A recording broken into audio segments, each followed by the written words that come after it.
Are you taking Praxis Test 5383, Special Education, teaching students with learning disabilities, planning and managing the learning environment? If so, this is the video for you. Hi, my name is Tom, and I'm a retired teacher and test prep expert here at study.com, and I'm going to walk you through some of the types of problems you will see. So let's get started. Problem 1, which of the following best describes an essential principle of curriculum development for students with learning disabilities? All right, so let's take a look at our choices here and see if we can eliminate some possibilities. So choice A says curriculum should be designed to provide a uniform instruction to all students. Well, there is no one size fits all when it comes to curriculum. Every student has individual needs. So this disregards individual needs. So I'm going to eliminate choice A. Choice C, curriculum should focus solely on standardized testing. All right, so we don't want to get to the point where we are teaching to the test and teaching to standardized tests. So I'm going to eliminate choice C. Choice D, curriculum should be based exclusively on teacher preferences and educational philosophies without considering student input. So with this word exclusively here, teacher preferences and educational philosophies, that is a part of the big picture, but it's not exclusive to curriculum. So I'm going to eliminate choice D. And the correct answer is choice B. Curriculum should include differentiated instruction to address the diverse learning needs and strengths of students with learning disabilities. And the key part here is differentiated instruction to meet the needs of different learning styles. So the correct answer is B. Problem 2, in a co-teaching model within a full inclusion program, which approach best supports the implementation of a curriculum for students with learning disabilities? All right, so let's look at some of the choices here. So choice A says one teacher is responsible for all instructional activities while the other teacher provides administrative support. So in a co-teaching model, we don't want one teacher just doing all of the instructional activities and the other teacher just acting as like taking attendance and things like that. So I'm going to eliminate choice A. Choice C, one teacher focuses exclusively on providing individualized instruction outside the general education classroom. So that's the case in co-teaching where maybe the special ed teacher is going to take all the special ed students out into a separate room and try to teach them separate. And that's not the idea of co-teaching. We want to work together where both teachers are working as one, trading off, giving instructions and doing activities with the students.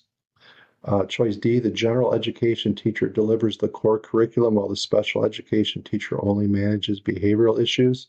And again, we're going to eliminate that choice because we want shared responsibilities in a co-teaching classroom, which would be choice B.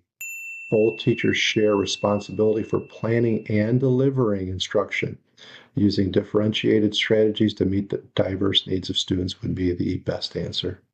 Problem 3, how can a teacher effectively integrate assistive technology into instructional planning for a student with a learning disability to support reading comprehension?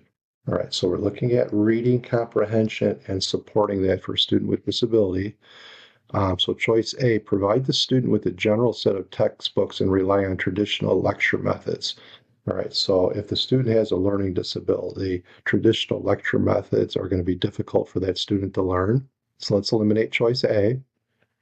Choice C, implement a one-size-fits-all approach. So I can see right here, one-size-fits-all. That is not differentiating instruction without considering the student's specific assistive technology needs. So I'm going to eliminate choice C.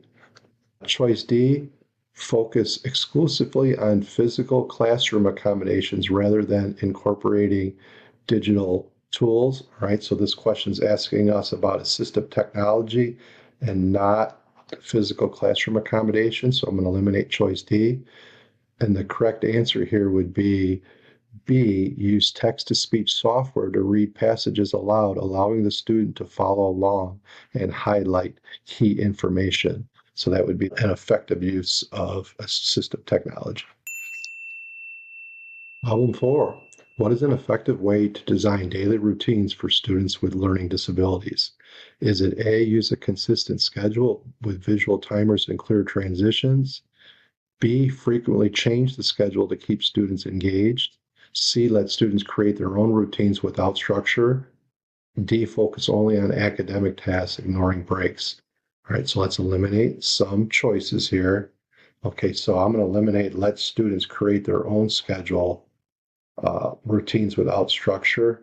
So without structure, it's probably not going to be a good idea to let students with learning disabilities make their own routines, not having any structure in that routine. So I'm going to eliminate choice C. D, focus only on academic tasks, ignoring breaks.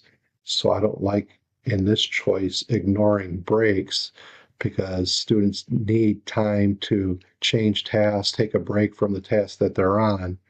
So I'm going to eliminate choice D. Choice B, frequently change the schedule to keep students engaged.